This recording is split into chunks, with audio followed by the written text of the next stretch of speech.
Crystal was a little woman destined for big things. Bigger than me in any case. She's the kind of woman that I could only dream of as a young man, totally out of reach. She was petite. She was svelte. She had the most gorgeous china blue eyes imaginable. Eyes that could flirt with you, enchant you, implore you, persuade you, imperiously command you to do what Crystal wanted. She usually got what she wanted. Her way through life was smoothed by powerful men. Her brother Stephen founded a temporary help agency in Washington, D.C. that burgeoned into a multi-million-dollar business. Crystal was his partner. He was like the powerful engine under the hood of a Rolls-Royce, steering the enterprise along. She was like the winged victory hood ornament, cruising along serenely and lending class to the entire operation. Crystal always imagined herself a station or two above where she was in life, and we men are stupid enough that we usually take a woman for what she thinks she's worth. Her first husband was a Jewish entrepreneur by whom she had a son. I don't know what happened to that marriage. Her second husband was Lawrence Schick, inventor of a phenomenally successful Dungeons and Dragons game, a self-made millionaire. And she set out to create the ideal family, which should have 2 children. Now, having children, bearing children being the problem that it is, Crystal outsourced it. She got 2 Ukrainian orphans, Honor and Sanderson. Beautiful kids. By the time I got to know Crystal well, this was in the past. Stephen had died at the age of 46 from a heart attack. Crystal had sold the business. She was unemployed. And Lawrence had left. Apparently he could no longer fulfill her fantasies. And I came along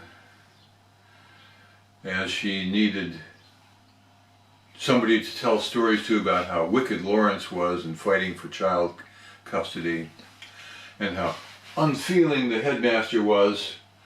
He seemed to have figured out that children from Ukrainian orphanages are not the sharpest knives in the drawer. And fights with repairmen fixing her multi-million-dollar house. Well, what was in it for me? She was an attractive woman. Every man in church thought so. Half of them had tried to seduce her.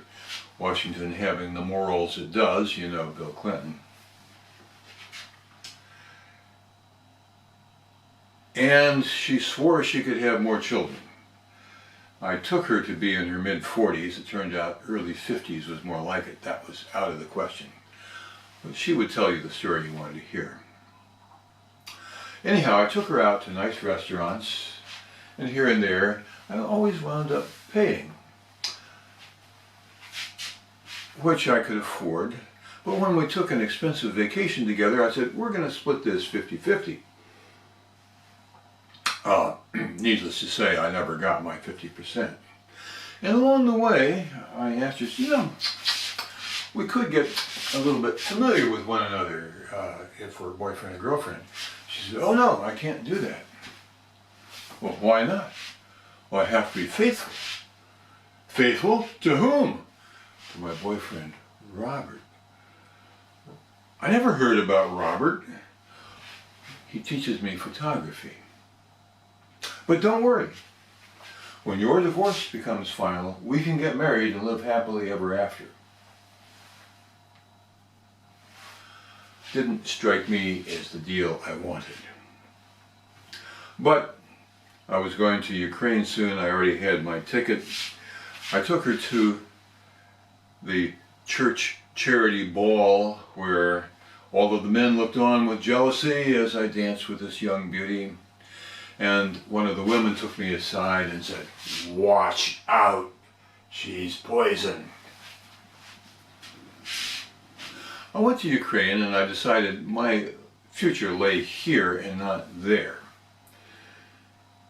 And Crystal took the news badly. She said, "Watch out, those Slavic women will take all of your money." And I thought, my dear, if they were half as good as you, I would have something to worry about. Well, I stayed in touch with Crystal for the next 2 or 3 years, by telephone and by internet, by email, but she gradually dropped out of sight, dropped off Facebook. Her website was never updated. Her phone became disconnected. She just literally vanished.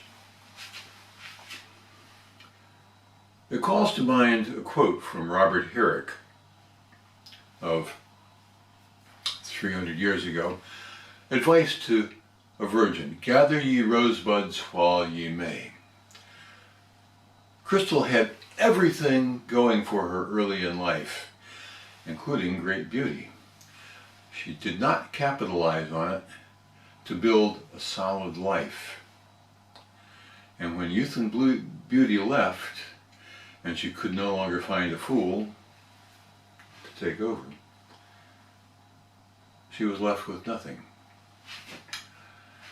Gather ye rosebuds while ye may, for old time she is a-fleeting.